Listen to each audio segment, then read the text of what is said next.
విశాఖలోని urban forest ను తలపిస్తూ 3 ఎకరాల్లో రూపుదిద్దుకున్న డాల్ఫిన్ నేచర్ కన్జర్వేషన్ సొసైటీ నిర్వహిస్తున్న జీవ వైవిధ్య ఉద్యానవనం 24వ వసంతంలోకి అడుగుపెట్టింది. బీవీకే కళాశాల రిటైర్డ్ లెక్చరర్ డాక్టర్ మంతా రామమూర్తి అతని బృందం ఉద్యానవనాన్ని తీర్చిదిద్దేందుకు చేసిన కృషిని స్వయంగా తిలకించిన భీమిలి డైట్ ప్రభుత్వ కళాశాల యాజమాన్యం వారితో వచ్చిన 50 మందికి పైగా విద్యార్థులు పులకించిపోయారు. డాక్టర్ రామమూర్తి మాస్టారు మొక్కలను చూపిస్తూ చేసిన వివరాత్మక ప్రసంగాన్ని శ్రద్ధగా విని అబ్బురపడ్డారు. విద్యాశాఖ సంచాలకులు జ్యోతి కుమారితో సహా పలువురు సిబ్బంది డైట్ విద్యార్థులు ఇక్కడ పెరుగుతున్న వివిధ రకాల మొక్కల గురించి వారు తెలుసుకున్న అనుభవాలను బీబీసీ ఆన్ టీవీతో పంచుకున్నారు. నా పేరు జ్యోతి కుమారి, జాయింట్ డైరెక్టర్గా జాబ్ చేస్తున్నాను education department and as act president principal DIET Bheemunipatnam. ఈరోజు ఈ బయో యూనివర్సిటీ 24వ వార్షిక దినోత్సవం సందర్భంగా మా వాళ్ళందరినీ కూడా ఫీల్డ్ విజిట్ తీసుకురావడం జరిగింది. స్టూడెంట్స్ అందరినీ కూడా ప్రెజెంట్ ఒక 50% తీసుకొచ్చాము. ఒక 60 మందిలాగా 70 మందిలాగా వచ్చాము. అలాగే మా లెక్చరర్స్ కూడా తీసుకొని వచ్చాము. అయితే ఎక్కడా చూడలేని మొక్కలు ఈ బయో యూనివర్సిటీలో ఉండడం వలన మేము చాలా హ్యాపీగా ఫీల్ అవుతున్నాము. ఇది నేను సెకండ్ టైం విజిట్ చేయడము, కానీ మా వాళ్ళందరూ కూడా విజిట్ చేయడంలోని చాలా హ్యాపీగా ఫీల్ అవుతున్నారు. మేము ఎక్కడెక్కడికో వెళ్ళి ఏదో విదేశాలకు ఎక్కడికెళ్ళో చూడవలసినవన్నీ కూడా ఎక్కడ చూస్తున్నాం కాబట్టి వీఆర్ ఆల్ హ్యాపీ అండి. సో నా పేరు సుధాకర్ అండి, vice principal government DIET Bheemunipatnam. ఈరోజు ఈ పార్క్ని సందర్శించడం, బయోడైవర్సిటీ పార్క్ని సందర్శించడం చాలా సంతోషంగా ఉంది. న్యాచురల్గా ఐఎమ్ ఏ నేచర్ లవర్, సహజంగానే ప్రకృతి ప్రేమికుడిని నేను. నా చిన్నప్పటి నుంచి నాకు మొక్కలంటే చాలా ఇష్టం.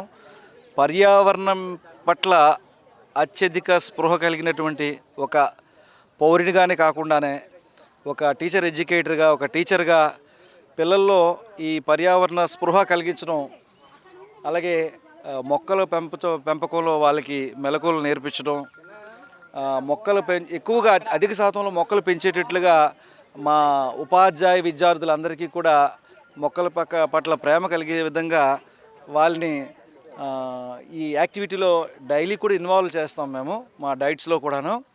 అరౌండ్ నేను 21 ఇయర్స్ నుంచి డైట్స్లో టీచర్ ఎడ్యుకేటర్గా చేస్తున్నాను. అంతకు మునుపు హై స్కూల్లో చేసేటప్పుడు కూడా పిల్లలకి ఈ పర్యావరణం పట్ల వాళ్ళని స్పృహ కలిగించడంలో భాగంగా అనేక సామాజిక కార్యక్రమాలు చేపట్టడం జరిగింది. అయితే ముఖ్యంగా ఈరోజు ఈ పార్క్ని సందర్శించడం, ఈ పార్కులో ఉన్నటువంటి ఈ వైవిధ్యకరమైనటువంటి వాతావరణం, నెంబర్ ఆఫ్ ప్లాంట్స్ ప్రత్యక్షంగా చూడగలిగే అదృష్టం కలగజేసింది మా సంస్థ ప్రిన్సిపాల్ గారు సహకారంతో.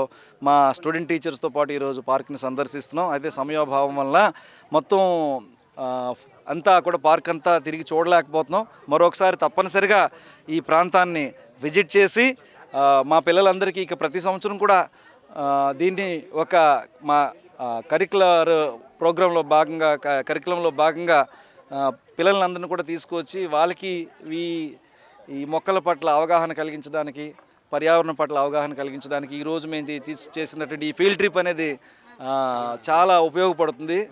సో దీనికి సహకరించినటువంటి ఇక్కడ ఉన్నటువంటి founder and other executive members అందరికీ కూడా ధన్యవాదాలు తెలియజేస్తున్నాను. అందరికీ నమస్కారాలు. నా పేరు మోహన్ బాబు. నేను సెకండ్ సెమ్ డిఎల్ఈడి చదువుతున్నాను భీమిలి గవర్నమెంట్ డైట్ కాలేజ్లో. సో మాకు ఈరోజు ఇక్కడికి తీసుకొచ్చి మొత్తం మొక్కల గురించి, అలాగే ఎక్కడ లేని అన్నీ కూడా ఇక్కడే దొరుకుతాయి అని చెప్పారండి. బాగా అనిపించింది. నెక్స్ట్ ఆక్సిజన్ మొక్కలు ఎంత బాగా మనకు ఉపయోగపడతాయో, సూర్యుని వెలుగు కూడా లేకుండా మనం ఆక్సిజన్ పొందొచ్చు అనే విషయం గురించి కూడా బాగా తెలుసుకున్నాం. అలాగే ఏవి ఆరోగ్యవంతమైనవి, ఏవి మనకి ప్రాణవాయువుని ఇస్తాయి అనే విషయం గురించి బాగా చెప్పారు మాకు. సో నేను చెప్పాలంటే డిగ్రీ చేశానండి. బీఎడ్ చేసుంటే నాకు ఈ అవకాశం దక్కకపోయి ఉండొచ్చు. సో ఈ యొక్క డిఎడ్ చేయడం వల్ల నాకు ఈ యొక్క మొక్కల గురించి బాగా తెలుస్తుంది. అలాగనే మేము చాలాసార్లు కూడా ఇక్కడికి రావాలని కోరుకుంటున్నాం. ఇన్ కేస్ ఫ్యూచర్లో నేను టీచర్ని అయ్యి ఉంటే ఖచ్చితంగా మా పిల్లల్ని, అలాగే మేము కూడా మా ప్రిన్సిపల్ మేడంతో గొప్పగా చెప్పి ఇక్కడికి తీసుకొచ్చి మొత్తం పిల్లలందరికీ కూడా ఒక అవగాహన కల్పిస్తాము. హేమలత సార్, మేము డైట్ భీమిలి స్టూడెంట్స్ అండి. ఈరోజు మాకు ఫీల్డ్ ట్రిప్ అంటే ఏదో అనుకున్నాం, కానీ ఇక్కడ ఇది చూసాక చాలా అంటే చెప్పలేనంత మనసుకు ఆనందంగా అనిపించింది. ఇన్ని చెట్లు నేను చూడలేదు, నాకు ఇన్ని పేర్లు కూడా తెలియదు సార్. అంటే కృష్ణుడి కాలంలో, రాముడి కాలంలో, దేవుడి యుగంలో ఉన్నవన్నీ ఉన్నాయి. ఇది చూడండి, వినాయక చవితి పూజలో మనకి 21 పత్రాలు ఉంటాయి, దామిని పత్రం. అవి ఏం నుంచి అంటే పత్రాలు అంటే తెలుసు, ఒక్క మారడి పత్రి, ఉసిరి పత్రి అయ్యే తెలుసు. కానీ ఇక్కడ అన్ని పత్రులు ఉన్నాయి చూడండి, అది నిజంగా చాలా హ్యాపీ అనిపించింది. నిజంగా ఒక స్వర్గానికి వచ్చి దేవుళ్ళు ఇక్కడ ఉన్నారా, ఈ చెట్ల దగ్గరే ఉన్నారా అన్నంత ఆనందం అనిపించింది. నిజంగా ఇంత మంచి అవకాశాన్ని కల్పించిన ఈ సంస్థకి నిజంగా ధన్యవాదాలు తెలుపుకుంటున్నాను సార్. అవును సార్, నిజంగా అంటే మనం ఏవి అంటే రియల్ లైఫ్గా చూడకుండా వినేసి ఉంటాం చూడండి. అది కాకుండా పిల్లలకి ఇలా అన్నీ చూపించి చెప్తే సార్ వాళ్ళు కూడా ముందు ముందు వీటి మీద ఇష్టం పెంచుకొని, మన ఓజోన్ లేయర్ అనేది హోల్ అది పడింది అన్నారు చూడండి, వాటికి వీళ్ళందరూ అంటే సహాయం చేయగలరు, ఇంకా మనకి ఎఫెక్ట్ అవ్వకుండా కాపాడగలరు పిల్లలు. ఈ పిల్లలకి ఇవన్నీ చూపించి నేర్పితే ఇంకా అంతకన్నా ఏముంది సార్. అంటే మనం సినిమా చూడండి, ఒక సినిమా చూసామనుకోండి అందులో మునిగిపోతాం. అలానే మనం పాఠం చెప్పేటప్పుడు ఇలాంటి మంచి వాతావరణంలో వీటి కోసం చెప్పామనుకోండి, అంతకన్నా అదృష్టం ఏముంటుంది సార్. నిజంగా చాలా ఎంజాయ్ చేశాను. నిజంగా సార్, అంటే మేము కాబోయే టీచర్, ఒకవేళ టీచర్లు అయితే మా పిల్లలందరినీ ఇక్కడే తెస్తామేమో, ఈ సంస్థని ఇంకా పోషించగలుగుతామేమో సార్. నిజంగా మొక్కలు పెంచాలి, ఇంకా ఇంకా అందరికి అదే సజెషన్ ఇస్తాం సార్, మొక్కలు పెంచండి, అవి బాగుంటే మనం బాగుంటాం సార్, అంతే సార్. గుడ్ మార్నింగ్, నా పేరు సుధారాణి. నేను సెకండ్ సెమ్ డిఎల్ఈడి భీమునిపట్నంలో చదువుతున్నాను. మా సార్సు, మా యాజమాన్యం ప్రోద్బలంతో ఇక్కడికి వచ్చాం, చాలా ఆనందంగా ఉంది. ఇక్కడికి వచ్చాక చాలా చాలా తెలుసుకున్నాను. ఇప్పుడు మనం ఆక్సిజన్ అన్నీ వింటుంటాం, చదువుతుంటాం, బట్ సార్ డైరెక్ట్గా చూపించారు. అండ్ బెడ్రూమ్లోని, బాత్రూంలోని ఉన్నటువంటి కాలుష్యం మనకైతే తెలియదు. నిజంగా ఇక్కడికి వచ్చాక అవన్నీ అవగాహన అయ్యాయి. బెడ్రూమ్లో ఏ మొక్క పెట్టుకోవాలి, బాత్రూమ్ దగ్గర ఏ సజెషన్స్ చేసుకోవాలి, కిచెన్ దగ్గర ఎంత చెత్త ఉంటుంది తీసేస్తాం ఆటోమేటిక్గా. బట్ ఏదైతే ప్రిస్క్రిప్షన్స్ ఏమేమి యూజ్ చేయాలని సార్ చెప్పారు, చాలా చాలా నేర్చుకున్నాం. అండ్ వాము మొక్క, జీలకర్ర మొక్క అన్నారు కదండి, చిన్నపిల్లలకి ఇప్పుడు చాలా కొన్ని అంటే చిన్నవే కానీ ప్రతిదానికి, ఇప్పుడు నాకు ఒక చిన్న బేబీ 9 months బేబీ ఉంది. ఆ బేబీకి ఎప్పుడైనా బాగాలేదనుకోండి, ప్రతిదానికి నేను హాస్పిటల్కి తీసుకెళ్ళాను. ఇటు కాలేజ్కి వెళ్తూ హాస్పిటల్కి కూడా తీసుకెళ్ళే టైం ఉండదు. బట్ ఇలాంటి మొక్కలు ఇంట్లో ఉన్నాయి అనుకోండి, అదే మొక్కని లేదా హాట్ వాటర్లో వేసి కానీ లేదా కొంచెం స్మాష్ చేసి పెట్టడం వల్ల చాలా రిలీఫ్ అనేది ఉంటుంది. చాలా టైం కూడా నాకు సేవ్ అవుతుంది. నేచురల్ రిలీఫ్ చాలా ఇంపార్టెంట్. ఇంగ్లీష్ మెడిసిన్ వాడి తర్వాత మళ్ళీ దాన్ని తగ్గించుకోవడానికి అమ్మమ్మలకి, తాతలకి మళ్ళీ నేను సూత్రాలు అడిగేదానికన్నా ఇది చాలా ఆనందం అనిపించింది. ఫ్లవర్స్ కూడా బాగున్నాయి. స్మెల్ చేయడమే కాదు, అవి కట్ చేసినప్పుడు వాటి ఫీలింగ్స్ మా సార్స్ ఎక్స్ప్లెయిన్ చేశారు.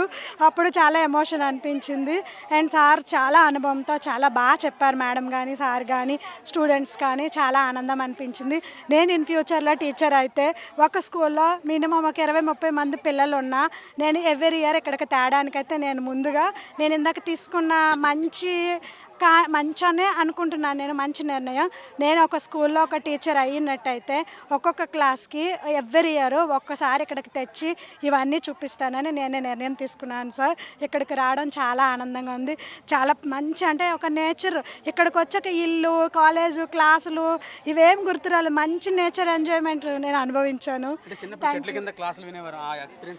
నాకు తెలీదు, వినేవారం సార్. అసలు అర్థం ఇదేని అప్పట్లోని నిజంగా సాధువులు కానీ, స్వామీజీలు కానీ చాలా చాలా గొప్పవారు అందరూ అనుభవంతో కిందన కూర్చోవడం, మట్టి దగ్గర కూర్చోవడం. గురుకులంలోని కానీ వాళ్ళట పలకలు లేవంట, స్లేట్ పెన్సిల్స్ లేవంట. మా అమ్మగారు చెప్పేవారు, మీరు ఇప్పుడు పెన్నులు పెన్సిల్స్తో రాస్తున్నారు, మేమైతే అప్పుడు మట్టిలో మా సార్స్ రాయించేవారు అని చెప్పారు. నిజంగా మట్టిలో రాయించిన ఈ నేచర్లో చాలా ఆనందమేని. అందుకే వాళ్ళు అంత కష్టంతో నేర్చుకున్నారు కాబట్టి ఇప్పుడు వాళ్ళ కోసం మనం చదువుకుంటున్నాం బుక్స్లో. నిజంగా నేచరే sir. Nature is very good feeling, చాలా గుడ్ ఎక్స్పీరియన్స్, చాలా గుడ్ హ్యాబిట్స్, చాలా చాలా నేర్చుకోవచ్చు అని ఇక్కడికి వచ్చాక తెలుసుకున్నాను sir. Thank you so much.